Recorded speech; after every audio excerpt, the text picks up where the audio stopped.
তুমি তো ভেবেছো জানি খুব সহজেই পেয়ে যাবে রাসূলের ঠিক শাফায়াত। ঈমানের দাবি নিয়ে কাল আখিরায় পেয়ে যাবে সুবিশাল তুমি জান্নাত। সিরাত পাকের আলোচনায় আমরা গত সপ্তাহে থেমেছিলাম যে নবী করিম সাল্লাল্লাহু আলাইহি ওয়াসাল্লাম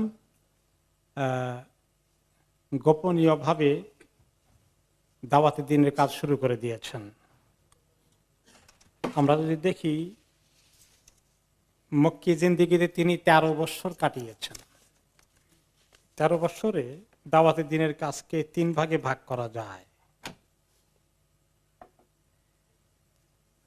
এক নম্বর হচ্ছে গোপন দাওয়াত, বছর 3 কাছাকাছি। 3 বছর পরে প্রকাশ্য দাওয়াত, এবং শেষ দিকে দাওয়াতের দিনের কাজের উপরে ব্যাপক বিরোধিতা এবং দুশ্মনী চূড়ান্ত পর্যায়ে যায়। এই 3 ভাগে আমরা ভাগ করতে পারি। আমরা গত সপ্তাহে ছিলাম গোপন দাওয়াতি কাজ তিনি কিভাবে করেছেন। প্রথমে ওয়াহী যখন নাজিল হইল ইকরা বিসমি রাব্বিকাল্লাযী খালাক, তখনও তিনি দাওয়াতি কাজ শুরু করেননি।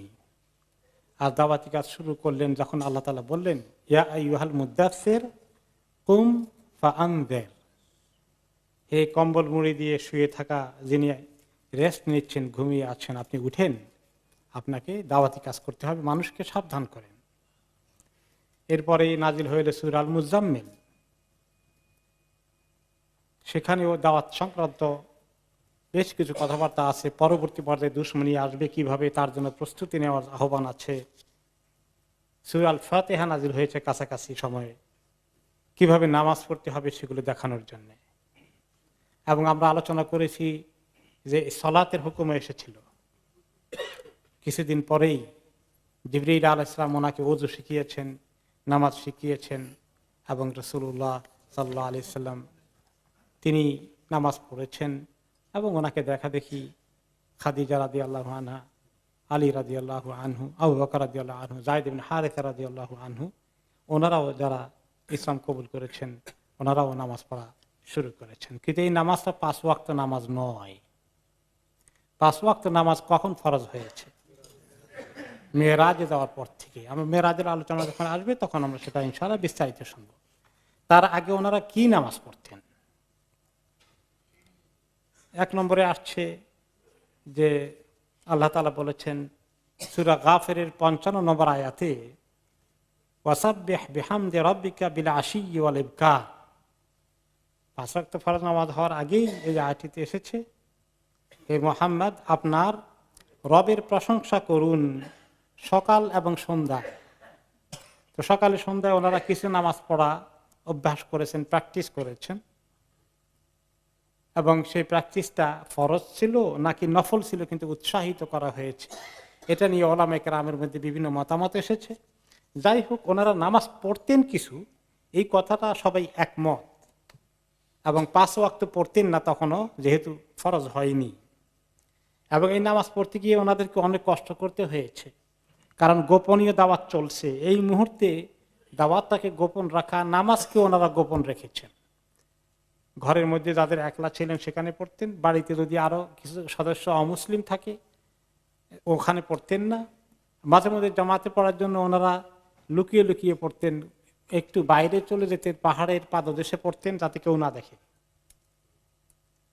কারণ রাসূলুল্লাহ সাল্লাল্লাহু আলাইহি সাল্লাম স্ট্র্যাটেজিক কারণে এই দাওয়াতি কাজের প্রাথমিক যুগটাকে তিনি চ্যালেঞ্জের মোকাবেলায় নিতে চাননি। যেভাবে পরবর্তী পর্যায়ে চ্যালেঞ্জ এসেছে, প্রথম ধাক্কাতেই যদি এরকম সংঘর্ষ চ্যালেঞ্জ হয়ে যায় তাহলে ইসলামের উপরে টিকে থাকার মতো এবং কোনো কাজ করার সুযোগ পাওয়া যাবে না। এই জন্য যাতে কেউ না জানে ওনারা এভাবে গোপন রেখেছেন।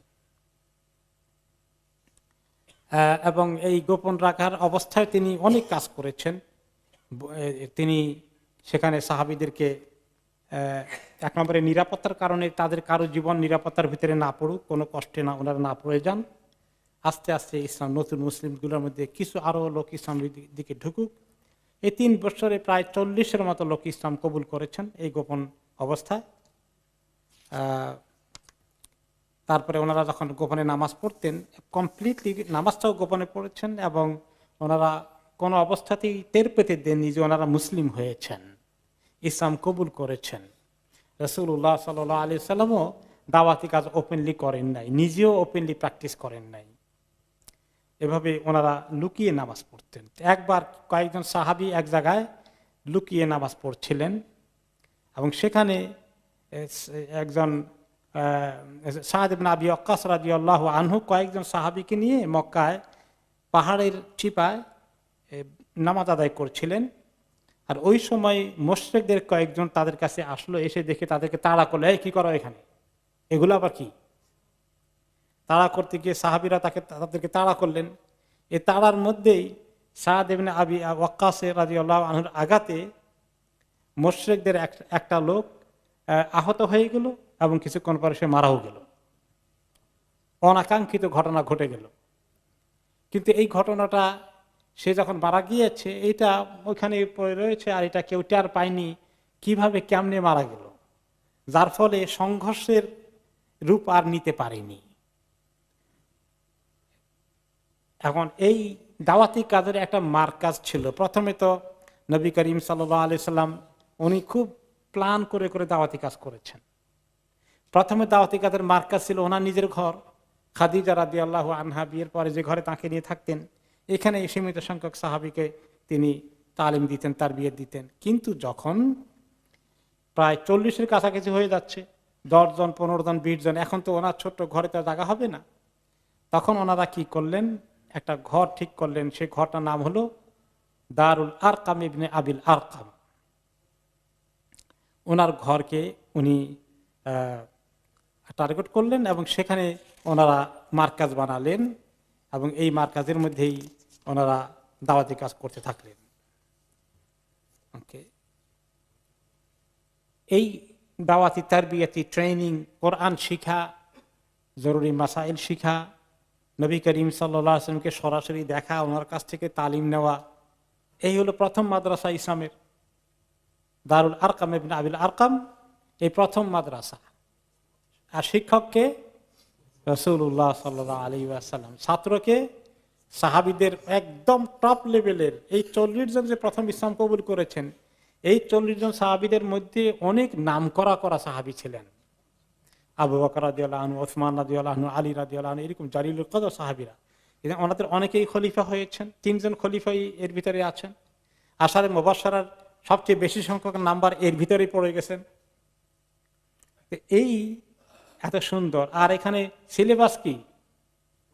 আল্লাহর কাছ থেকে নাজিল হওয়া ওয়াহি, কোরআন। এই কোরআনের সিলেবাস, আল্লাহর নবী শিক্ষক, আর ছাত্ররা হচ্ছেন সাহাবী। কেমন মাদ্রাসা ছিল বলেন তো দেখি। সুবহানাল্লাহ। এটা ছিল এই ইসলামের প্রথম ভিত্তিকে আল্লাহ এভাবে মজবুত করেছেন। এই আরকাম ইবনে আবিল আরকামের ঘরটা কেন তিনি চুজ করেছেন? এক নম্বরে তিনি অত্যন্ত ইয়াং মানুষ ছিলেন, বোধহয় 17 বছর ওনার বয়স ছিল তখন। উনি একজন মাত্র যুবক মানুষ, ওনার ঘরে কে আসলো কে গেলে এত লোকেরা খেয়াল করবে না। আবু বকর রাদিয়াল্লাহু আনহুর ঘর হলে তো সমস্যা আছে, তারা জানে যে নবী মুহাম্মদ সাল্লাল্লাহু আলাইহি ওয়াসাল্লামের সঙ্গে বেশি সম্পর্ক আছে, এবং উনি একজন মুরব্বী কিসিমের মানুষ, ইয়াং মানুষ, ইসলামের ব্যাপারে তার কাছে তার কোনো চ্যালেঞ্জ হতে পারে এটা তারা খেয়াল করে নাই। ওকে, আর তিনি একজন কোনো নাম করা ব্যক্তিও ছিলেন না। এরপরে হচ্ছে আরো বৈশিষ্ট্য আছে, তিনি হচ্ছেন কবিলা বনি মাখজুম থেকে। কোরাইশদের মধ্যে অন্যতম একটি ট্রাইব, অন্যতম একটি উপগোত্র হচ্ছে বনি মাখজুম। তাদের সঙ্গে আবার বনি হাশেমের কিছু সংঘর্ষ যুদ্ধ হয়েছিল জাহিলি জমানায়। এখন নবী মুহাম্মদ সাল্লাল্লাহু আলাইহি ওয়াসাল্লাম বনি হাশেম থেকে, আর আরকাম হচ্ছেন তাদের একরকমের দুশমন বনি মাখজুম থেকে। তো কাজেই এখানে মুহাম্মদ সাল্লাল্লাহু আলাইহি ওয়াসাল্লামের সঙ্গে ওনার দুশমন কবিলার একটা কোঅপারেশন হতে পারে, উনি ওখানে যেতে পারেন, এটা কারো মাইন্ডে আসবে না। নবী করিম সাল্লাল্লাহু আলাইহি ওয়াসাল্লাম কিভাবে স্ট্র্যাটেজি ঠিক করেছেন দাওয়াতি কাজের, এটা একটি অন্যতম কারণ ছিল। তিনি, ওনার বয়স কেবল ছিল 16 বছর। এত ছোট বয়সে মক্কার আবু জহল, আবু লাহাবরা এইগুলাকে ওনাকে পাত্তাই দেওয়ার কথা না, কাজে এটার তারা খোঁজখবর রাখার চিন্তাও করেনি। ইত্যাদি কারণে তিনি এই ঘরটাকে বেছে নিয়েছিলেন। এবং সেখানে তিনি কিভাবে কাজ করেছেন, সাহাবীদেরকে তিনি চেষ্টা করেছেন যে বিভিন্ন কবিলার থেকে সাহাবীদেরকে কিভাবে নিয়ে আসা যায়। একটি গোত্র, দুইটি গোত্র থেকে আনলে ওরা আবার টার্গেটের শিকার হয়ে যাবে, কারণ এই দাওয়াত তো অল্প কিছুদিন গোপন থাকবে, পরে এক সময় তো প্রকাশিত হয়ে পড়বে। তখন যেন যদি আক্রমণ করে, তাহলে সব কবিলার থেকে যদি লোক থাকে, তাহলে প্রত্যেক কবিলা আবার তাদের একটা জাতীয়তা ছিল, তখন জাতীয়তাবাদ গোষ্ঠীগত একটা বিষয় ছিল। এখনো দেখেন না, গোষ্ঠী নিয়ে দাঙ্গা লড়াই হয়, নিজের গোষ্ঠীর লোকের জন্য কিছু মাঝে মধ্যে মারামারি হয়, কোনো কোনো জায়গায় দেখা যায় এখনো। তো তারা অন্য কবিলার লোকেরা যদি এই কবিলার লোকে আক্রমণ করতে আসে, তাহলে বোঝা গেল যে এখানকার লোকেরা তাকে আশ্রয় দেবে, তাকে দুশমনের হাতে ছেড়ে দেবে না। এই সমস্ত কারণে প্রায় তিনি কুরাইশদের বড় বড় কবিলার লোকগুলো সবগুলো থেকেই তিনি কিছু কিছু করে টার্গেট করে নিয়ে এসেছিলেন এই 40 জনের ভিতরে। এরপরে তিনি একসঙ্গে মাঝে মধ্যে বসেছেন, কিন্তু তিনি তাদেরকে নিয়ে ওসরার ব্যবস্থা করেছেন। 2 জন 3 জন 4 জনকে নিয়ে গ্রুপ বানিয়ে দিয়েছেন, স্টাডি সার্কেলের গ্রুপের মতো। সবাইকে একসঙ্গে সবসময় রাখেন নাই।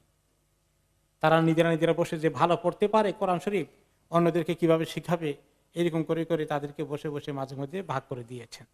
যেখান থেকে এখনো তারা ইসলামের কাজ করে, তারা বিভিন্ন ইউনিট, বিভিন্ন এই লেভেলে তারা বসেন। এই আইডিয়াটি কিন্তু একটা সুন্নতি আইডিয়া, নবী করিম সাল্লাল্লাহু আলাইহি ওয়াসাল্লামের দাওয়াতি কাজ থেকে এটা এসেছে। এবং সাহাবীদের মধ্যে কেউ কেউ যখনই ওনারা ইসলাম কবুল করেছেন, কাজকর্ম করা ওপেনলি সময় পেতেন না, তো কিছু গরিব সাহাবীর সঙ্গে ধনী সাহাবীকে জুড়ে দিয়েছেন, যাতে করে তাদের ভিতরে কোঅপারেশন হয় এবং একজন দুর্বলকে বা গরিবকে ধনী বা যিনি শক্তিশালী আছেন তিনি যাতে করে তাকে হেল্প করতে পারেন। এভাবে করে তিনি ওসরা ভিত্তিক দাওয়াতি কাজ করেছেন। এভাবে চলল প্রায়। এখানে মেইনলি কোন কোন বিষয়ে দাওয়াতি কাজের বিষয় টপিক কি ছিল, তখনও বিভিন্ন মাসাইল এত শিক্ষার দরকার হয় নাই, কারণ ইসলামের অনেক কিছু, রোজার হুকুমও আসে নাই, নামাজের হুকুমও আসে নাই, 5 ওয়াক্ত ফরজ নামাজের, এমনি সামান্য সকাল সন্ধ্যার কিছু নামাজ। এরপরে এখানে সুদ, অর্থনীতি, সমাজনীতি, জাকাত, এইগুলো কোনোটারই আলোচনা নাই। মেইনলি কোরআন আর আকীদা মজবুত, ঈমান, তাওহীদ, রিসালাত, আখিরাত, এই ঈমানি এই তারবিয়াত হয়েছে। এবং আমলি জিন্দেগিতে আল্লাহর সঙ্গে সম্পর্ক, আখিরাতের ব্যাপারটা তাদের মন মগজে ঢুকিয়ে দেওয়া এবং তাদের আমল, আখলাক, চরিত্র, ব্যক্তিগত আমলি জিন্দেগি, এগুলোর দিকে ফোকাস করা হয়েছে, যেটা ইসলামের কাজের জন্য, যারা ইসলামের কাজ করবে, দাঈল আল্লাহ হবে, তাদের এই কাজগুলোর গুরুত্ব অপরিসীম। নিজের আমলি জিন্দেগি গঠন করা, নিজের ভিতরে কোনো ধরনের দ্বিমুখী আচরণ যেন না হয়, ইখলাস যেন বেশি করে সৃষ্টি হয়ে যায়, আখিরাতমুখী চিন্তা যেন থাকে, দুনিয়াবী চিন্তাতে যেন তাদেরকে পেয়ে না বসে, এভাবে করে তিনি সেই তারবিয়তের কাজ সেখানে করেছেন। এই সময় যে সূরাগুলো নাযিল হত, সেগুলোর বৈশিষ্ট্য ছিল কি? তাওহীদ, রিসালাত, আখিরাত।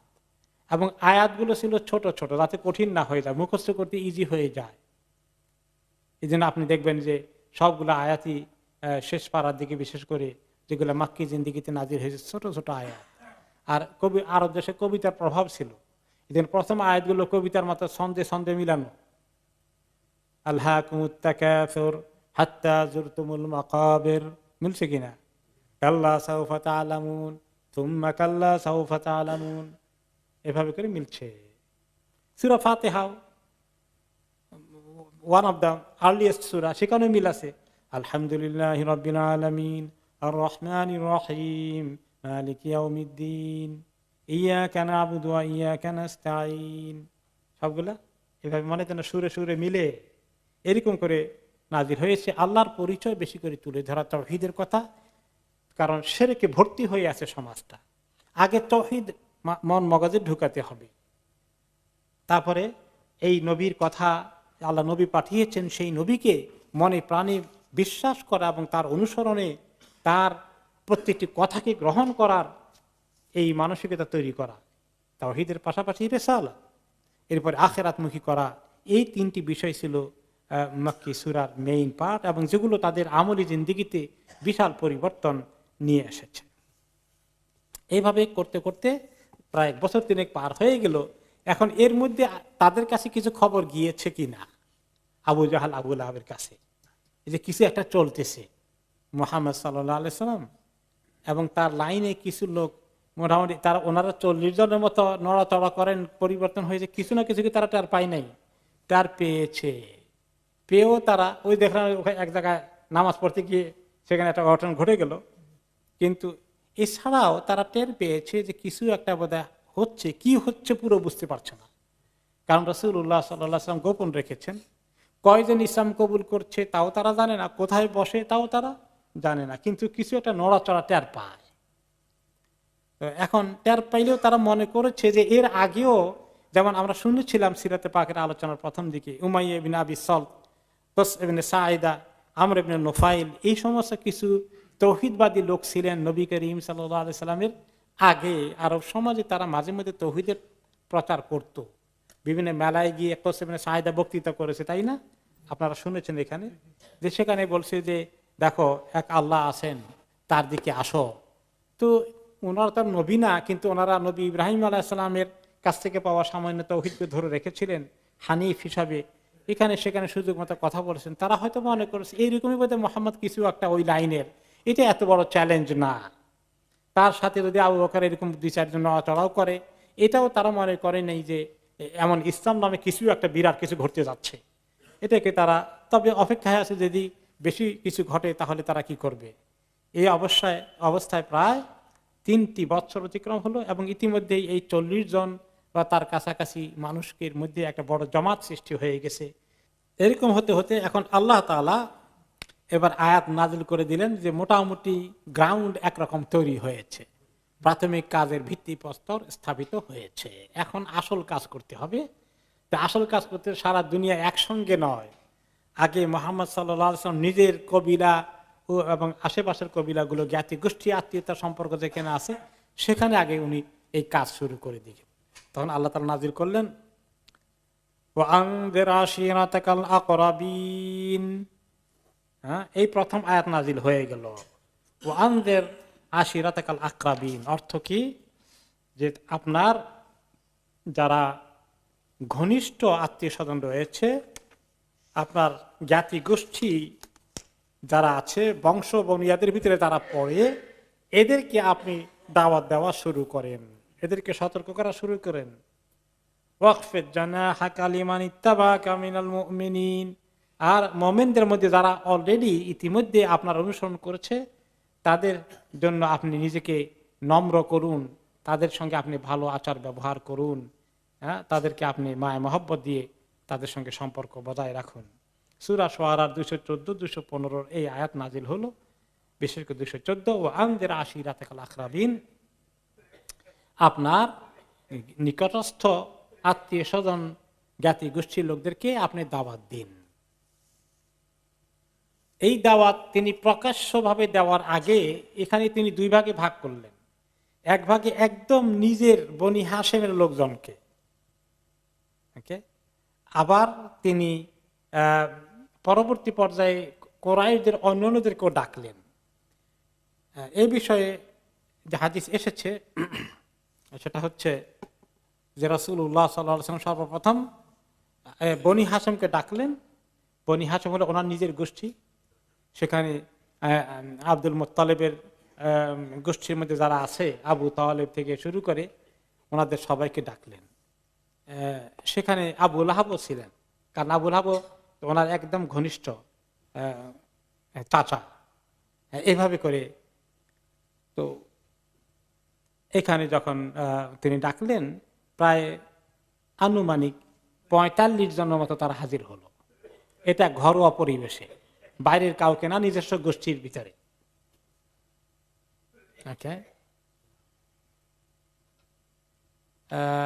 নবী করিম সাল্লাল্লাহু আলাইহি ওয়াসাল্লাম যখন একটু দাওয়াতি লাইনে কথা বললেন যে আল্লাহ তাআলা ওনাকে নবুয়ত দিয়ে পাঠিয়েছেন, লা ইলাহা ইল্লাল্লাহ পড়ার জন্য তিনি তাদেরকে আহ্বান জানালেন শিরককে ছেড়ে দেওয়ার জন্য।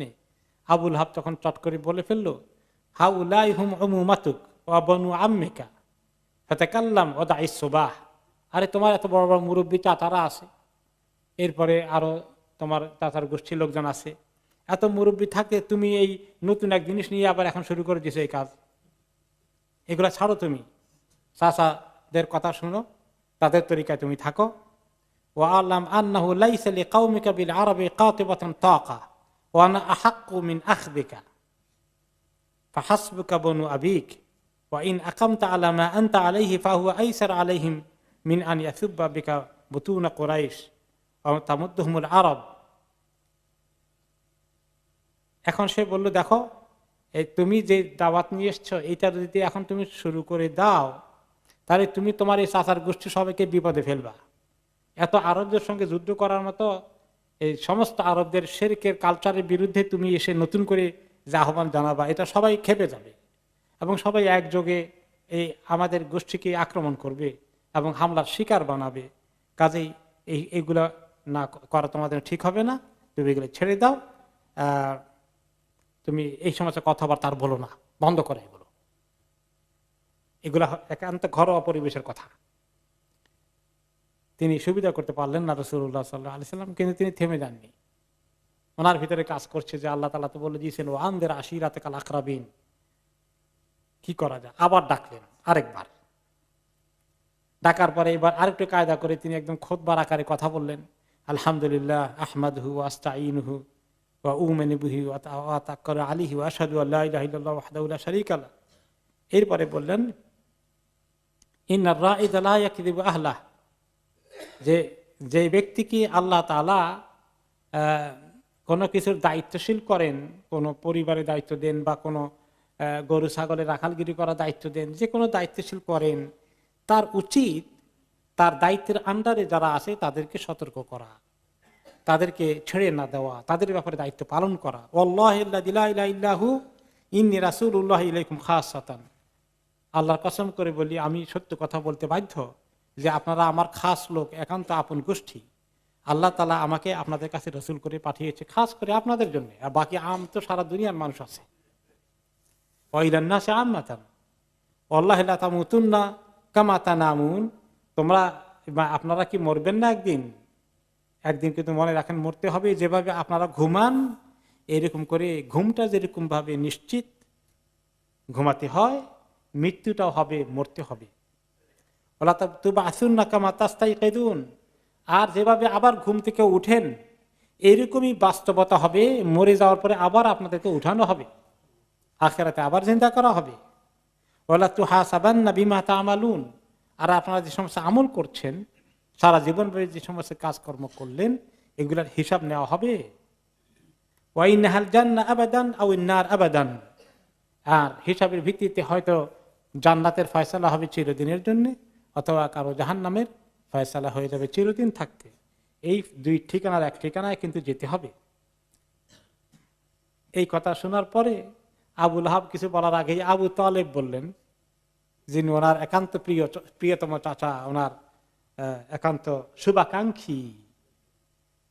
ফাকাল আবু তালেব মা হাব্বু ইলাইনা মুআওয়ানাতাক, মুহাম্মদ তোমার সাহায্য করা যে আমাদের কাছে কত পছন্দের কাজ, কত প্রিয় কাজ। ওয়া আকবালনা লিনাসিহাতিক, তোমার যে কোনো উপদেশ, যে কোনো ভালো কথা আমাদের কাছে কত গ্রহণযোগ্য, এই ব্যাপারে তো কোনো কোয়েশ্চেন থাকতে পারে না। ওয়া আশাদ্দু তাসদীকানা লিহাদীসিক, তোমার প্রত্যেকটি কথাই যে সত্য এই ব্যাপারে আমাদের চেয়ে কে বেশি বুঝে। তো এগুলো সব ঠিক সত্ত্বেও ভাতিজা, হাউলাই বনু আবিকা মুস্তামিউন, এই যে এখন তোমার কিছু চাচা সবাই জমায়েত হয়েছে, আমি তো তাদেরই একজন, তাদের সঙ্গে আমাকে উঠা বসা করতে হয়, তাদেরকে নিয়ে চলতে হয়। ওয়া ইন্নামা আনা আহাদুম গায়রা আন্নী আসরাহুম ইলা মা তুহিব, আমি তো তাদের সঙ্গে চলতে হয়, তাদেরকে বাদ দিয়ে তো কিছু করতে পারি না, তাদের বিরুদ্ধেও যেতে পারি না, যদিও আমি তুমি যেটা চাও সেটা করতে আমার কতই না মনে চায়। ফম দেলে মা উমের তাবিহি, ঠিক আছে ভাতিজা, এরা না শুনলেও আর আমিও তাদের সঙ্গে এখন এই সংঘর্ষে না গিয়ে, যেহেতু আমাকে তাদের সঙ্গে থাকতে হয়, আমাকে বাদ দাও দিয়ে, কিন্তু তুমি তোমার কাজ চালিয়ে যাও, তোমার ভালো কাজ তুমি কন্টিনিউ করো, যে কাজের হুকুম তোমাকে করেছে তোমার প্রভু, কাজ চালিয়ে যাও। আল্লাহর কসম, আমি তোমাকে চতুর্দিক থেকে সাহায্য করব, তোমার জন্য আমি তোমাকে যাতে কেউ ক্ষতি না করতে পারে, আমি সেই জন্য আমি চেষ্টা চালাবো। গায়রা আনা নাফসি লা তুতাইউনি আলা ফিরাকি দীন আব্দুল মুত্তালিব, কিন্তু আব্দুল মুত্তালিবের ধর্মটা ছাড়তে আমি পারছি না। এই যে সবাইকে নিয়ে ওই দিনের মধ্যে আসি, এই জন্য আমি পারছি না, কিন্তু তোমার জন্য যা করা লাগে আমি করব। এখন আবু লাহাবের রিয়াকশন কি হয় এই কথা শুনে? ফাকাল আবু লাহাব হাদিহি ওয়াল্লাহি আস-সাওআহ, আবু লাহাব এটা রিজেক্ট করলেন আবু তালেবের এই অ্যাপ্রোচ, বলেন যে একটা খারাপ পদ্ধতি নিয়ে আসলো, দেখো তো এটা একটা কোনো কথা হইলো? তিনি মুরব্বী হিসাবে তার এখনই থামানো দরকার ছিল।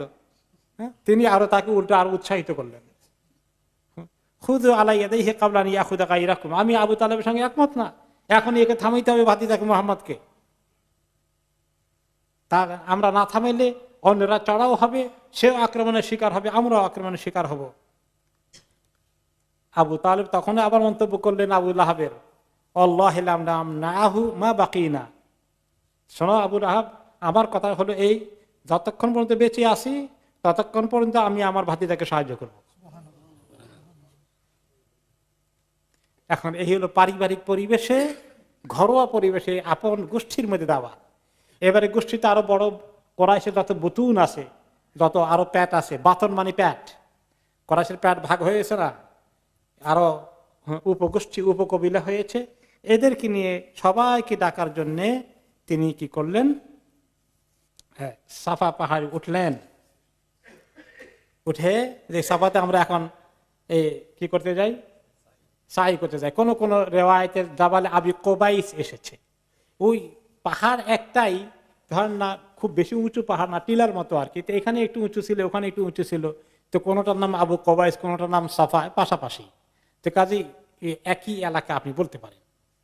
তো সেখানে তিনি উঠলেন, উঠে তিনি ডাক দিলেন, ইয়া সাবাহা, সকাল সকাল যেতে উঠতে কোনো গুরুত্বপূর্ণ খবর, বিপদ আপদের খবর, কোন দুশ্মনের আক্রমণের খবর ইত্যাদি দিতে হলে তখন এই পাহাড়ে সবাই উঠতেন, সকাল সকাল উঠতেন, কারণ সকালে সবাই ঘুম থেকে যখন উঠে তখন দুনিয়াটা একটু ঠান্ডা থাকে, দৌড়াদৌড়ি চিল্লাচিল্লি হওয়ার আগে নীরব থাকে, আওয়াজটা তখন দূরে যায়, সবাই প্রত্যেকেই ঘুম থেকে উঠে মোটামুটি এখন অ্যালার্ট অ্যাওয়াক আছেন।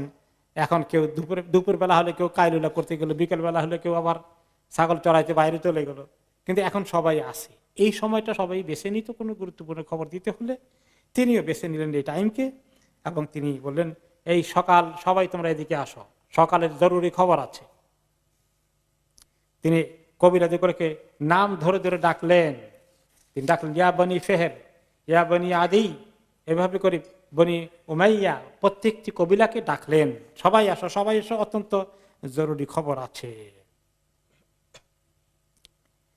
সবাই যখন জমা হয়ে গেল, এমনকি কেউ কেউ যে নিজে আসতে পারেনি তাদের কবিলার থেকে, বা ঘরের যিনি কর্তা তিনি আসতে পারেননি, তার কাজের ছেলে হলে কেউ পাঠিয়েছেন, এই শুনে আর জরুরি কি খবর আছে, যে অসুস্থ সে আসতে পারেনি, তার পক্ষ থেকে কাউকে পাঠিয়েছে, সবাই আসলো।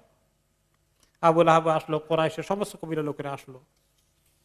তখন তিনি সবাইকে লক্ষ্য করে বললেন, লাউ ফাকারা আরাআইতুকুম লাউ আখবারতুকুম আন্না খাইলান বিল ওয়াদি তুরিদান তুগাইয়িরা আলাইকুম আকুনতু মুসাদ্দিকিন, আমি যদি বলি ওই পাহাড়ের পেছনে দেখা যায় না কিছু, কিন্তু আমি যদি বলি আমি দেখেছি বিশাল এক অশ্বারোহী বাহিনী, দুশ্মনের বাহিনী ঘোড়া টোড়া নিয়ে হাজির হয়ে গেছে, এই মুহূর্তে আমাদের এই জনপদে হামলা করে সবাইকে মেসাকার করবে, আমাদের সমস্ত লুটপাট করে নিয়ে যাবে, আমাদের মহিলাদেরকে অত্যাচার করবে, এই খবর যদি আমি এখন দেই, তোমরা কি সবাই আমার কথা বিশ্বাস করবে?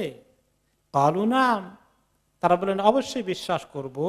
মা জাররাবনা আলাইকা ইল্লা সিদকা, এই পর্যন্ত তোমার ব্যাপারে কোনো খবর আমরা মিথ্যা পাইনি, যা কিছু কোনোদিন বলেছ সব সত্য বলেছ, কাজে আজকেও তুমি সত্য বলবা, এটাই আমাদের বিশ্বাস। এই কথা সার্টিফিকেট নিলেন তিনি, প্রকাশ্য দাওয়াতের এই দ্বিতীয় পর্যায়ে, যেটা আম দাওয়াত, প্রকাশ্য, ওপেন ফিল্ডে।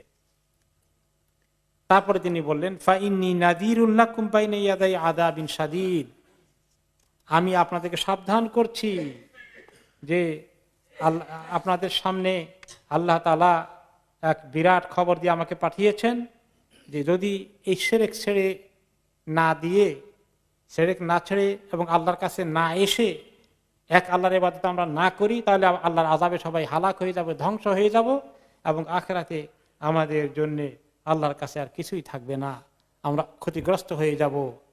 এই এক আল্লাহর খবর দিতে এসেছি।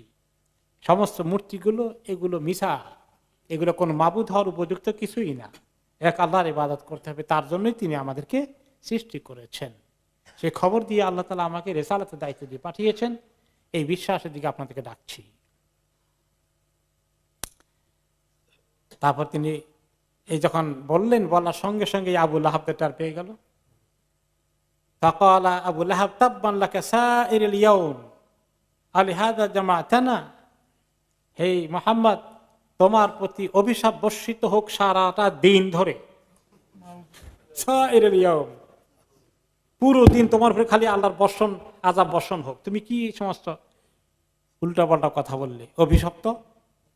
এই বলে সে সব গন্ডগোল করে দিল এবং একটা হইচই সৃষ্টি হয়ে গেল।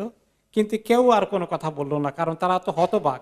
এই লোক তো জীবনে কোনোদিন মিথ্যা কথা বলেনি। তারা হয়তো চিন্তা করছিল, তাদের চিন্তা যেন করতে না পারে, আবু লাহাব এই বৈঠকটাকে ভেঙে দিল, হইচই করে দিল, সৃষ্টি করে ফেললো। কিন্তু এটা কারো কারো দিলে হয়তো ঢুকেছে, পরবর্তী পর্যায়ে এই জিনিস হয়তো কাজ করেছে, এই মুহূর্তে না করলেও। সে যে এই অভিশপ্ত হওয়ার কাজ করলো, সবাই চুপ করে থাকলো, এতে প্রমাণ হয় নবী করিম সাল্লাল্লাহু আলাইহি ওয়াসাল্লাম ঠিকই তিনি যে সবার কাছে গ্রহণযোগ্য ব্যক্তিত্ব, এতে কোনো সন্দেহ নাই। এখানে শিক্ষণীয় বিষয় হচ্ছে নবী করিম সাল্লাল্লাহু আলাইহি ওয়াসাল্লাম দাওয়াত দেওয়ার জন্য কি কি স্ট্র্যাটেজি নিলেন দাওয়াতি কাজের জন্য। কথাটা যাতে সবার কাছে পৌঁছানোর জন্য একটা উঁচু জায়গা নিলেন, যেখানকার কথা সবার কাছে পৌঁছে। তাহলে পৌঁছানোর কাজে বর্তমান জমানায় এত উঁচুতে উঠার আগে না, বর্তমান জমানায় পৌঁছানোর কাজ কি? মিডিয়ার মধ্যে মাইক আছে, মিডিয়ার মধ্যে একটু মঞ্চ আছে, স্টেজ বানায়, উঁচু জায়গা।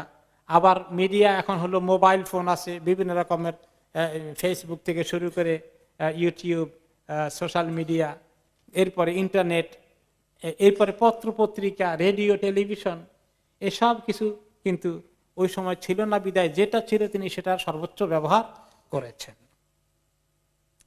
2 নম্বর হচ্ছে যে তিনি নিজের আপন লোকদেরকে, জ্ঞাতি গোষ্ঠীকে ডেকেছেন।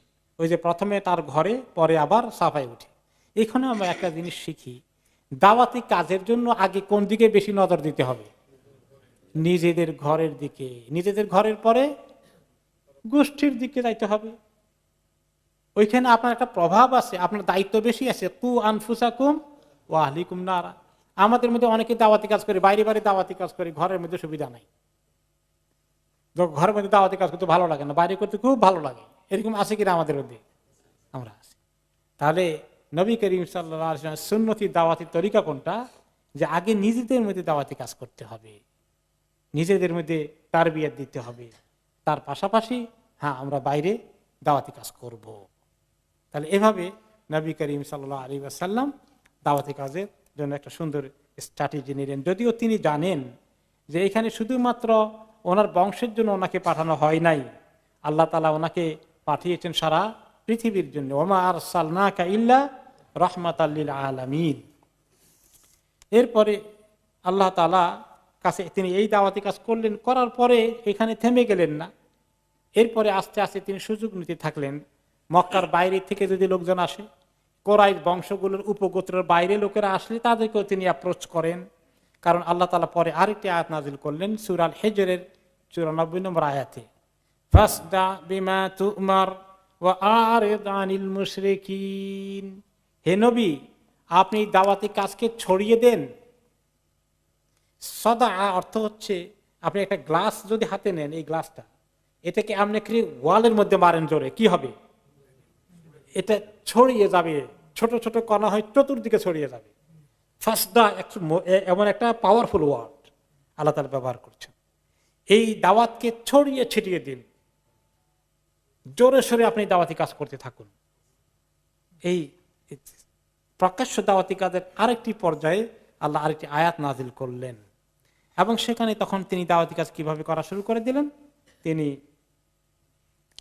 বিভিন্ন ভাবে তাদেরকে এক নম্বরে তাওহীদের দিকে ডাকলেন। তাওহীদের দিকে ডাকতে হলে এই লাত, মানত, হবল, উজ্জা এগুলোর কোনো ক্ষমতা নাই, কোনো শক্তি নাই। এগুলোর দাওয়াত তিনি বেশি বেশি করে বারে বারে দিয়েছেন। হ্যাঁ, এগুলার তারপরে তাদেরকে তিনি আল্লাহর ইবাদতের দিকে ডেকেছেন। আল্লাহ তাআলা বললেন যে ওনাকে হিম্মত দিচ্ছেন এই সূরা আল হিজরের মধ্যে আরো, যে ফাসদা বিমা তুমার, যে বিষয়ে আপনাকে হুকুম করা হয়েছে দাওয়াতি কাজ আপনি করতে থাকেন, ছড়িয়ে দিন এই কাজকে, আপনি জোরে সোরে করেন। ওয়া আরিদ আনিল মুশরিকিন, মুশরিকদের থেকে আপনি নিজেকে মুখ ফিরিয়ে নেন, তারা বাধা দেয়, আবু লাহাব আপনাকে থামায় ইত্যাদি, শোনার দরকার নেই, আপনি জোরে সোরে কাজ চালিয়ে যান। ইন্না কাফাইনাকাল মুস্তাহজিইন, অচিরেই তারা আপনাকে উপহাস করবে, বিদ্রূপ করবে, আপনার বিরুদ্ধে দুশমনি শুরু করে দিবে। আমি এগুলার দায়িত্ব নিচ্ছি, আপনার হেফাজতের দায়িত্ব আছে, আপনি কাজ করে যান। আল্লাযীনা ইয়াজআলুনা মা আল্লাহি ইলাহান আখার ফাসাউফা ইয়ালামুন, যারা আল্লাহর সঙ্গে অন্য কোনো মাবুদ জোগাড় করে নিয়েছে, শিরক বানিয়ে নিয়েছে, শরীক বানিয়ে নিয়েছে, তারা অচিরেই টের পাবে, জানতে পারবে, বুঝতে পারবে কি ভুল তারা করছে। ওয়ালাকাদ না'লামু আন্নাকা ইয়াদিকু সাদরুকা বিমা ইয়াকুলুন, আমি জানি যে আপনার দিলে খুব কষ্ট লাগে, তারা কি কি কথা আপনার বিরুদ্ধে বলে, আপনার বিরুদ্ধে বিভিন্ন প্রপাগান্ডা চালিয়েছে। এখন তিনি দাওয়াতি কাজের প্রচার করেন, আর তারা প্রচার করে কি ওনার কুৎসা, ওনার বিরুদ্ধে অপপ্রচার, মিথ্যা প্রচারে যারা লেগে গেল। উনি দাওয়াত দিচ্ছেন ইসলামের দিকে, তারা এখন ওনার বিরুদ্ধে কুৎসা রচনা, বিভিন্ন কল্পকাহিনী জোগাড় করে ওনার বিরুদ্ধে শুরু করে দিল। তারা বাইরে যাওয়ার আগে সর্বপ্রথম তারা আসলো আবু তালেবের কাছে, আবার আবু তালেবকে আবার ধরলো আবু জাহাল, আবু লাহাব এসে, এবং তাদের বড় বড় লিডারগুলো এসে বললো, ইয়া আবু তালেব, ইন্না ইবনা আখিয়া কাদ সাব্বা আলিহাতানা ওয়া আবাদিনানা ওয়া সাফা আহলামানা। আবু তালেব, আপনি তো জানেন এই আপনার ভাতিজা আমাদের মাবুদগুলোকে গালিগালাজ করে।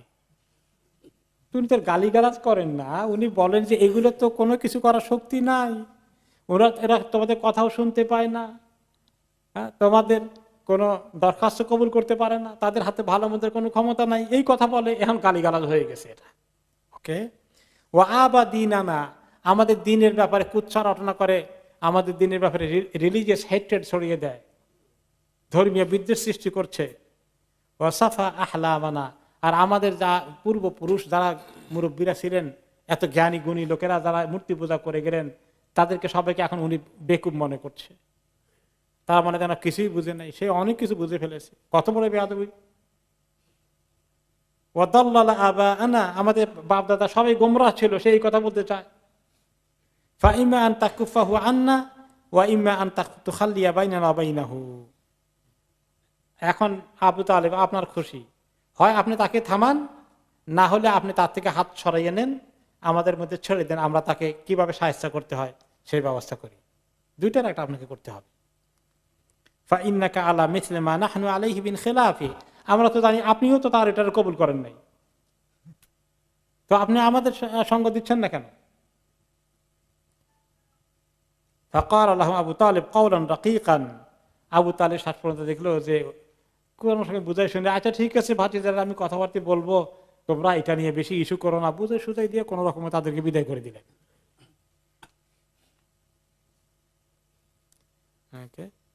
তারপরে নবী করিম সাল্লাল্লাহু আলাইহি ওয়াসাল্লামকে অবশ্য তিনি থামাইতে দেন নাই, আর তাদেরকে কোন রকমে বুঝে শুনে বের করে দিয়েছেন। মাত্র কয়েক মাস হয়ে গেল দাওয়াতি কাজ তিনি প্রকাশ্যভাবে শুরু করে দিলেন। এখন সামনে এসে গেল হজের মৌসুম, আসবে কয়েক মাসের ভিতরে। এখন আবু জাহাল, আবু লাহাবরা চিন্তা করছে সামনে তো হজ সিজন আসবে, মুহাম্মদ তো নাসর বান্দা, সে তো এখন এই হজের সুযোগ কাজে লাগাবে। ওকে, এখন কি করতে হবে?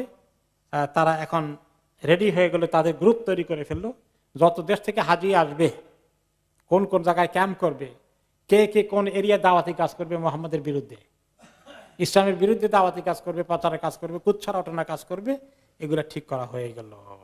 ওকে, ওয়ালিদ ইবনে মুগীরা ইয়াতাদাওয়ালুনা ফি তিলকাল কালিমা, তখন ওয়ালিদ ইবনে মুগীরা সে তাদের মধ্যে অন্যতম বুদ্ধিজীবী আর কি, ইন্টেলেকচুয়াল লিডার, তার কাছে বলে কি করা যায় বলো দেখি। তাহলে ওয়ালিদ বলল, ইজমাউ ফি রাইয়ান ওয়াহিদান ওয়ালা তাখতালিফু ফায়াকযিবু বা'দুকুম বা'দা। শোনো, কথা যে বলবা, সবাই কথা একটা ঠিক মতো মুখস্থ করে নাও। তোমরা এক কথা বললা আর ওরা গিয়ে আরেক কথা বললা, আরেক দল, নিজেদের ভিতরে যদি তথ্যের গোলমাল হয়ে যায় তাহলে আমাদের উদ্দেশ্য ঠিক থাকবে না। সবাই এক লাইনে কথা বলবা, এক স্লোগান দিবা, মুখস্থ করে নাও কোন লাইনে কথা বলবো। কি বুদ্ধিমান দেখছেন? ওকে ওকে, ফালু ফান্তা ফাকুল, সবাই বললো এতই যখন বুঝছো তো তুমি বলো কোনটা বলতে হবে, তোমার ফর্মুলা দাও আমাদেরকে দেখি। তখন সে বলল, বাল আনতুম ফাকুলু আসমাউ। সে আবার বুদ্ধিমান বেশি দাও, আগে তোমরা আগে দেখি প্রস্তাব করা কোনটা বললে সুবিধা হয়, আমি আগে শুনি, তারপরে কোনটা ঠিক হয় সেটা ওকে করে দেই। তো কেউ বললো কালু নাকুলু কাহিন, আমরা বলবো সে হলো কাহিন, গণক, গণক গণনার কাজ করে, হাত গণে, হাত দেখে, ভবিষ্যৎ গণে, জ্যোতিষী। তখন সে ওয়ালিদ বলল, লা ওয়াল্লাহি মা হুয়া বিকাহিন, নো, সে গণক না, জ্যোতিষী না, এটা কেউ বললে এই কথা বিক্রি করতে পারবে না, এটা লোকেরা কিনবে না, ইউ ক্যানট সেল দিস। লাকাদ রাআইনাল কুহান, আমরা তো কত গণক জ্যোতিষী দেখেছি, ফামা হুয়া বিজামজামাতিল কাহিন ওয়ালা সাজাইহি, এই যে কাহিনীরা ঝুমঝুম করে কি বলে, এই কি একটা মানে মন্ত্রের মতো পড়ে, ওইরকম কিছু সে করে না, লোকেরা বলবে সে তো এগুলো করে না, কেমনে তোমরা তাকে গণক বললা। ফানাকুলু মাজনুন, তো কেউ কেউ বলবে না, তাহলে বলবে সে তাকে পাগল অথবা জিনে পেয়েছে, ভূতে পেয়েছে। ক্বালা মা হুয়া বিমাজনুন লাকাদ রাআইনাল জুনুনা ওয়া আরাফনাহু মা হুয়া বিখানাকিহি ওয়ালা তাখালুজিহি ওয়ালা ওয়াসওয়াসাতিহি। না, এটাও লোকেরা বিশ্বাস করবে না, কারণ আমরা তো সবাই পাগল দেখেছি বা ভূতে পাওয়া লোককে দেখেছি, তারা কিভাবে পাগলামি করে এবং তারা কেমন হরকত করে, কেমন ধরনের নড়াচড়া করে, ওয়াসওয়াসার শিকার হয়ে বিভিন্ন কাজকর্ম করে বা কথা বলে, এরকম আনন্যাচারাল কিছু তো মুহাম্মদ করে না, এটা তো লোকেরা বিশ্বাস করবে না।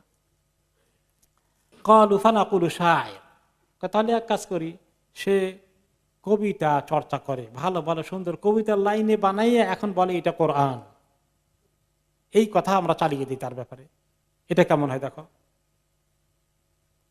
তখন সে বলল, মা হুয়া বিশায়ের, না, কবিতার কথা বললেও মনে হয় চলবে না, কবি ভাবলেও চলবে না, কারণ লাকাদ আরাফনা শের কুল্লাহু রাজজাহু হাজজাহু কারিদাহু মাকবুদাহু মাবসুতা, আমরা যত রকমের কবিতার ধরন প্রকৃতি আছে সব রকমের লেখাপড়া কিছু না কিছু তো করেছি, শুনেছি, কোনটার সঙ্গে তার কথা মিলে না, তার কোরআন মিলে না। ফামা হুয়া বিশায়ের, নো, এটা বলে চালাতে পারবে না। ক্বালু ফানাকুলু সাহির, তারা বলল যে, আবার বলতেছে যে আমরা তখন বলি তাহলে এখন সাহিরুল জাদুকর বলবো, তাহলে 4 নম্বরে জাদুকর, জাদুর ভেল কি, তার কথার মধ্যে জাদু আছে, জাদু দিয়ে লোকদেরকে পাগল করে তার দিনের দিকে নিয়ে যায়, এই কথা বলবো। ক্বালা মা হুয়া বিসাহির লাকাদ রাআইনা সাহার ওয়া সাহারাহুম, আমরা কত জাদুকর দেখেছি আমাদের সমাজে আছে, ম্যাজিশিয়ান, ওদের মতো তো কিছুই তার কথাবার্তা মিলে না। ফামা হুয়া বিনাফাযিহিম ওয়ালা উকাদিহিম, তাদের মতো কিছু মন্ত্র পড়ে ফু দেওয়ার কাজ আর রশির মধ্যে গিরা দেওয়ার কাজ, এগুলো তো সে করে না কোনোদিন, এটাও তো কেউ বিশ্বাস করবে না, জাদুকর হলে তো এগুলো করে। ক্বালু ফামা নাকুল, এখন সবাই তো সব 4 রকমের বুদ্ধি শেষ, কয় বেটা 4 রকম দিলাম, কোনোটাই নিলাম না, এখন বলো কোনটা বলবো সেটা বলো। ক্বালা আল্লাহি ইন্না লিকাউলিহি হালাওয়া, সে বলে তার কথার মধ্যে একটা যে সুন্দর মিষ্টি ভাব আছে, তার কথার মধ্যে যে মাধুর্য আছে, ওয়াইন আসলাহু লাযক ওয়াইন ফারআহু লাজানাহ ওয়া মা আনতুম বিকাইলিনা মিন হাযা শাইআন ইল্লা আরাফা আন্নাহু বাতিল ইল্লা উরিফা আন্নাহু বাতিল। তার কথার মধ্যে, তার চরিত্রের মধ্যে, তার প্রত্যেকটি জিনিসের মধ্যে যে এত সুন্দর আকর্ষণ আছে, তোমরা এই চারটা যেটাই বলবা লোকেরা বলবে একটা বাজে কথা বলছো, খামাকা তাকে তহমত দিচ্ছ, তার বিরুদ্ধে অপপ্রচার করছো, ধরা পড়ে যাবা। ওয়া ইন্না আকরাবাল কাউলি ফিহি লিআন তাকুলু সাহির। তবে আমি বুঝছি আমার কাছে 5 নম্বর কিছু নাই, এখন তোমাদের 4 নম্বর, এই চারটা থেকে একটা নিতে হবে। তো নিতে হলে আমার মনে হয় কোন রকমের মন্দের ভালো সাহেব, জাদুকর, এইটা বলে চালানো যায় কিনা শাসনতে দেখো। এর বাইরে আর কিছু ফর্মুলা পাওয়া গেল না। যা আবে কাউলেন, তো বলে যে এখন সে যে জাদুকর এটা প্রমাণ করবা কেমনে, দলিল কি, সেটার জন্য সে আবার বুদ্ধি দিল। বলবা যে সিহরুন ইফাররিকু বাইনাল মারই ওয়া আবিহি, এই যে তাফরিক করে, পরিবারের সম্পর্ক নষ্ট করে দেয়। সেহেরের অরিজিনাল একটা জিনিস আছে, আরবরা জানতো, যেটা আল্লাহ তাআলা সূরা আল বাকারায় বলেছেন, মা ইফাররিকু বিহি বাইনাল মারই ওয়া যাওজিহি। জাদুকরদের, যারা জাদু টোনার বিজনেস করে, তাদের অন্যতম, যারা তাদের থেকে এগুলো কিনতে যায়, এখনো স্বামী স্ত্রীর মধ্যে ঝগড়া লাগিয়ে তাদের মধ্যে বিভেদ সৃষ্টি করে দিয়ে সম্পর্ক ভেঙে ফেলা। এটা কোনো সময় স্ত্রী স্বামীর মধ্যে করে, ভাই ভাইয়ের মধ্যে করে দেয়, বাপ বেটা করতে পারে, চাচা ভাতিজার মধ্যে করে দিতে পারে। তো এইটা কিছু আরব দেশে এরকম জাদুর প্রভাব ছিল। এইটা বলো, কারণ দেখা গেল যে বাপকে রেখে ঘর থেকে বের করে বা ছেলেকে নিয়ে আসছে, বাপের সঙ্গে এখন ছেলের বনে না, কারণ এই ছেলে এখন তৌহিদে বিশ্বাসী, বাপ হলো মূর্তির ইবাদত করে, এই পার্থক্য করে দিয়েছে। এইটা বললে হয়তো বাইনাল মারই ওয়া আখিহি, ভাই ভাইয়ের মধ্যে, বাইনাল মারই ওয়া যাওজাতিহি, স্বামী স্ত্রীর মধ্যে, বাইনাল মারই ওয়া আশিরাতিহি, একটা ব্যক্তি এবং তার পরিবার এবং তার গোষ্ঠীর মধ্যে দিয়ে তাকে আলাদা করে নিয়ে গেছে। এইটা বলতে পারো জাদুর প্রভাবে এইটা করেছে। তখন সবাই মনে হলো যে ঠিকই আছে, আমরা এখন হজের মৌসুমে যে যেখান থেকে আসে সবার কাছে আমরা এই কথা প্রচার করব, আমাদের সমাজে একটা জাদুকর আছে, তার কাছে যেও না, তার কথা শুনলে কিন্তু তোমাদের মধ্যে অ্যাকশন রিয়াকশন তাসির হয়ে যাবে, আসর হয়ে যাবে, খবরদার। ফাতাফাররাকু আনহু বিযালিক, এই কথা তার একমত হয়ে গেল। এভাবে করে তারপরে কোন রেওয়ায়েতে আসছে যে এই চারটা শোনার পরে ওয়ালিদ প্রথম দিনেই কিছু না বলে বলল যে আমারে একটু গবেষণা করতে দাও, একটু মোরাকাবা করি, কতক্ষণ ধ্যান ট্যান করে এসে আমার মাইন্ডে যেটা ফিক্স করে সেটা তোমাদেরকে বলবো। এরপরে সে অনেক ফেকের টেকের করে কয়েকদিন পরে এসে সে বললো, হ্যাঁ ওই 4 নম্বরটাই ঠিক, জাদুকর। সেই কথাটা আল্লাহ তাআলা অনেক সূরাতে, সূরা মুদ্দাসসিরের 11 নম্বর থেকে আল্লাহ ওই কথা, ওয়ালিদের কথা উল্লেখ করে বলেছেন, আয়াত নাযিল করেছিলেন। আল্লাহ তাআলা সংক্ষিপ্ত আকারে বললেন, ইন্নাহু ফাক্কারা ওয়া কাদ্দার ফাকুতিলা কাইফা কাদ্দার সুম্মা কুতিলা কাইফা কাদ্দার, যে সেই ব্যক্তি, ওই লোকটি চিন্তা করতে শুরু করলো আর ঠিক করা শুরু করলো যে কোনটা বলা যায়, কোনটা ঠিক করা যায়, চিন্তা করতে শুরু করে দিল। আল্লাহ তাকে হালাক করুক, কিভাবে সে একটা কথা অ্যাগ্রি করলো বা একমত হয়ে বেরিয়ে আসলো, আল্লাহ তাকে আবার কতল করুক, কোন একটা খারাপ জিনিসকে সে ঠিক করে বাইর করলো। সুম্মা নাদারা, সে আবার সময় নিল। সুম্মা আবাসা বাসারা, তারপরে সে নিজেকে অনেক চিন্তা ভাবনা করে তার চেহারাকে উল্টোপাল্টা করে কত রকমের হাত বাড়া, ওয়াস্তাক বাড়া, সে পেছনে গেল, তাকাব্বর করলো, করে টোরে ইত্যাদি লম্পঝম্প করে বেশি কিছু তো পেল না, শেষ পর্যন্ত আবিষ্কার করলো ইন হাযা ইল্লা সিহরুন ইউসার, ইন হাযা ইল্লা কাউলুল বাশার, যে এগুলা কিছু না, এই কোরআন ওয়াহিগুলো কিছু না, এইগুলো একটা জাদু মাত্র, যে জাদু খুব আসর করে, যে জাদু খুব এফেক্ট করে, এগুলা মানুষের কথা ছাড়া আল্লাহর কোনো কালাম এখানে নাই। এই কথা শেষ পর্যন্ত সে ছড়িয়ে দিল এবং হজের সময় তাই তারা বলা শুরু করে দিল। এবং আরো যে বাজারগুলো ছিল বা মেলাগুলো বসতো আরব দেশে, জিল মাজাজ, ওকাদ, মিজান্না ইত্যাদি মেলাগুলোতে নবী করিম সাল্লাল্লাহু আলাইহি ওয়াসাল্লাম যখন যেতেন, তার পিছনে পিছনে আবু লাহাব যেত। তিনি কতক্ষণ লোকদেরকে বুঝাই যেতেন, চলে গেলে পিছন দিয়ে আবু লাহাব বলতো, লা তুতিউ ফাইন্নাহু সাবিউন কাযাব, এর কথা তোমরা কোনো কথা শোনো না, এই একটি সাবে মানে আমাদের দিন থেকে বেরিয়ে গেছে, বেদিন হয়ে গেছে। সাবে মানে বেদিন হয়ে যাওয়া, মোরতাদ হয়ে যাওয়া, কাযাব মিথ্যাবাদী, তোমরা এর কোনো কথা শুনো না। এইভাবে করে নবী করিম সাল্লাল্লাহু আলাইহি ওয়াসাল্লামের বিরুদ্ধে সে অপপ্রচারে লেগে গেল।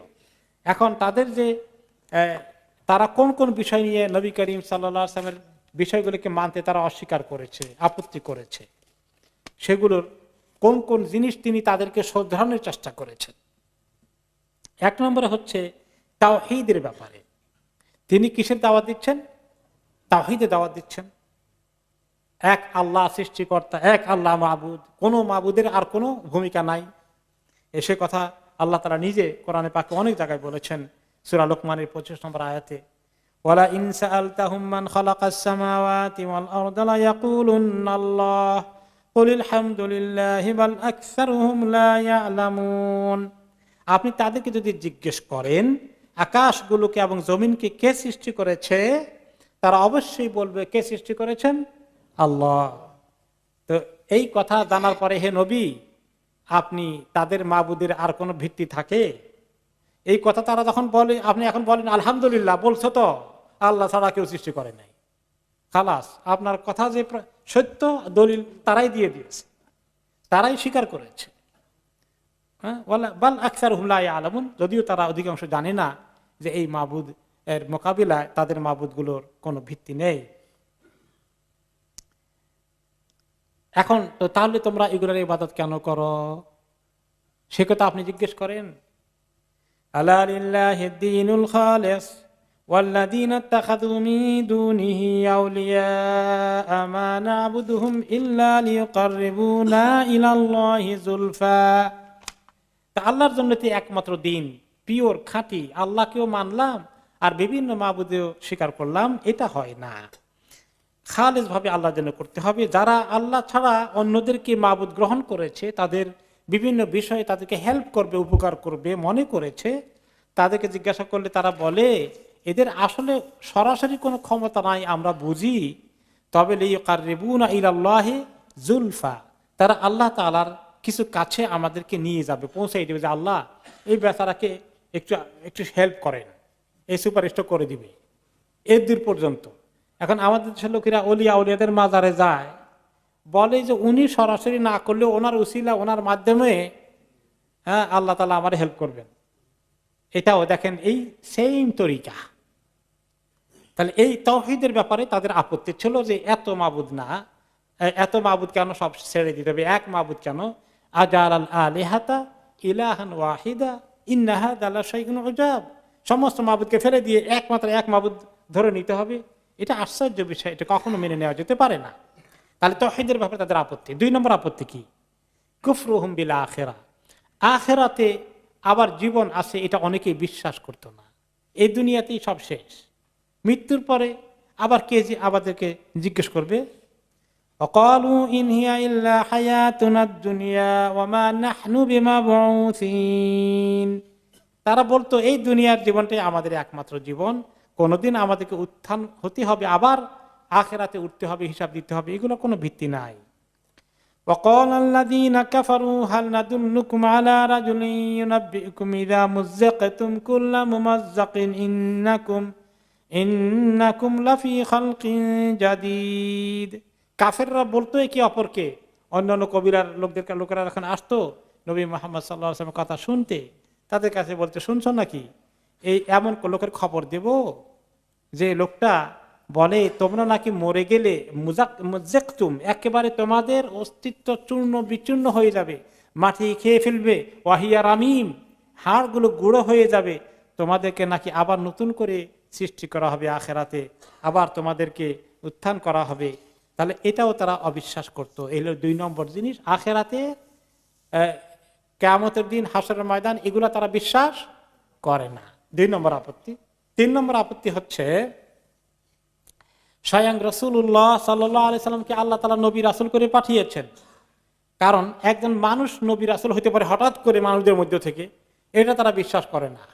তুমি আমাদের মতন ভাত মাছ খাও, গোশত খাও, যদি মাছ বেশি ছিল না ওখানে অবশ্য, হ্যাঁ, তো আমরা যা খাই তাই খাও, আমরা বাজারে গেলে তুমি বাজারে যাও, আমাদের শীত লাগলে তোমারও শীত লাগে, এইরকম একজন মানুষ কেমন নবী হয়? এটা কি করে হয়? তো এটা তারা বিশ্বাস করতো না। তারা বলতো যদি আল্লাহ তাআলা সেই কথা সূরা ইসরা 94 নম্বর আয়াতে বলেন, وما منع الناس أن يؤمنوا إذ جاءهم الهدى إلا أن قالوا أبعث الله بشرا رسولا। মানুষকে মানা করেনি, নিষেধ করেনি, থামায়নি ঈমান আনতে যখন তাদের কাছে হেদায়েতের খবর এসেছিল। ওই জিনিসটি শুধু মাত্র সেটা হচ্ছে কি করে আল্লাহ একজন মানুষকে নবী বানান, নবী হিসাবে কেমনে বানান, তাহলে কি জিনিস দিয়ে নবী বানাবেন? ফেরেশতা। সূরা আল-আনআম 9 নম্বর আয়াতে তারা বলে ওয়ালাউ জাআলনাহু মালাকান ওয়া ক্বালু লাউলা উনজিলা আলাইহি মালাকুন ওয়ালাউ আনজালনা মালাকান লাকুদিয়াল আমরু সুম্মা লা ইউনজারুন। সূরা আল-আনআমের 8 নম্বর আয়াতে আল্লাহ তাআলা বলেন, বা তারা বলতো আল্লাহ যদি একজন ফেরেশতাকে পাঠাতেন আর এই বিষয়গুলো বলতো, ফেরেশতা এসে যে উনি নবী, এই শোনো উনি নবী, অথবা ফেরেশতাকে নবী রাসূল করে পাঠাতেন, এইরকম তারা আবদার করেছে। আল্লাহ তাআলা বলেন ফেরেশতা যদি এসে বলে দেখো আমি ফেরেশতা, উনি নবী মুহাম্মদ, এরকম খবর যদি পাঠানো হয় আর সঙ্গে সঙ্গে তারা যদি ঈমান না আনে তাহলে কি হবে? লাকুদিয়াল আমরু সুম্মা লা ইউনজারুন, সঙ্গে সঙ্গে তাদেরকে হালাক করে দেওয়া হবে আর একটুও সময় দেওয়া হবে না। এই রহমতের জন্যই আল্লাহ পাঠালেন না, নতুবা পাঠাই দেখাতেন তাদেরকে। ওয়ালাউ জাআলনাহু মালাকান লাজাআলনাহু রাজুলা ওয়ালা লাবাসনা আলাইহিম মা ইয়ালসুন। আমরা আবার যখন বলছিল ফেরেশতা কেন নবী হয় না, আমি যদি ফেরেশতাকে নবী করে পাঠাতাম তাহলে ফেরেশতাকে মানুষের সূরতে পাঠানো লাগতো, একজন পুরুষ করে পাঠানো লাগতো, এবং তাকে এভাবে কাপড় চোপড় পরতে, খাওয়া দাওয়া তাদের মতো করা লাগতো। নয়তো তারা বলতো আপনি তো ফেরেশতা, আপনি কি বুঝবেন দুনিয়ার খোঁজ খবর, কত সমস্যা আমাদের হয়, এগুলো আপনার খাওয়া লাগে না, কিছু লাগে না, তাহলে তো মানুষ করে আবার ফেরেশতারে পাঠানো লাগে, তো লাভ হইতো। এটাও তারা গ্রহণ করতো না। এরপরে তারা ওনাকে ওই জন্য মাজনুন বলল, শায়ের বলল, ইত্যাদি বলল। আর 4 নম্বর আপত্তি ছিল যে এই কোরআন ঠিক না, কোরআনটা সহি না, গালাত, এটা ম্যান মেড, এটা আল্লাহ নাজিল করেননি, এটা সে কবিতা আকারে বানায় আর কবিতার মতো করে ছেড়ে দেয়, বলে আল্লাহর কোরআন। ওয়ামা আল্লামনাহু শি'রা মা ইয়ানবাগি লাহু ইন হুয়া ইল্লা যিকরুন ওয়া কুরআনুম মুবিন। সূরা ইয়াসিনে আল্লাহ তাআলা বলেন আমি তাকে কখনো কবিতা শেখাইনি এবং তার জন্য এটা কখনো উচিত নয় যে কবিতা চর্চা করবে। এটি হচ্ছে আল্লাহর পক্ষ থেকে নাজিল হওয়া কোরআন, যিকির স্মরণ করিয়ে দেওয়া এবং সুন্দর সুস্পষ্ট কোরআন আল্লাহর পক্ষ থেকে এসেছে। ওমা হুয়া বিকাউলি শায়ের কালিলাম মা তুমিনুন। এটা কি কোনো কবিতার কথা, কবির কথা?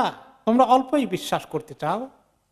ওয়ালা বিকাউলি কাহিন কালিলাম মা তাযাক্কারুন। এটা কোনো গণকের, জ্যোতিষীর কথাও তো নয়, তোমরা অল্পই শিক্ষা গ্রহণ করতে চাও। তানজিলুম মির রাব্বিল আলামিন। এটি হচ্ছে আল্লাহ রাব্বুল আলামিনের কাছ থেকে নাজিল হওয়া ওয়াহি, কোরআন। এইভাবে করে আল্লাহ তাআলা তাদেরকে যে প্রত্যেকটি কথারই উত্তর দিয়ে দিয়েছে। যে আপত্তিগুলো ছিল, তাওহীদের আপত্তি করলো তারা, তারপরে আর কিছু আপত্তি করলো, আখিরাতের আপত্তি করলো, 3 নম্বরে আপত্তি করলো রাসূল নবী মানুষ কেমনে হয়, 4 নম্বরে আপত্তি কোরআন ওনার নিজের মন গড়া জিনিস, এটা আল্লাহ নাজিল করা নয়। এইগুলা ছড়িয়ে দিল সব জায়গায়, যাতে করে কেউ নবী করিম সাল্লাল্লাহু আলাইহি ওয়াসাল্লামকে বিশ্বাস না করে, মিডিয়ার মাধ্যমে মিথ্যা কথা প্রচার করে দেওয়া। তাহলে আজকের মিডিয়া কি করে? ইসলামের পক্ষে লেখে না ইসলামের বিরুদ্ধে? হ্যাঁ, একই জিনিস। তখনকার মিডিয়া যেটা ছিল সেটাও তারা ব্যবহার করেছে, এখনকার জাহেলি সমাজও ইসলামকে ঠেকানোর জন্য এই মিডিয়াকে ব্যবহার করে। এরপরে এখন মিডিয়াকে ছড়িয়ে দিয়ে থামানো যায় না।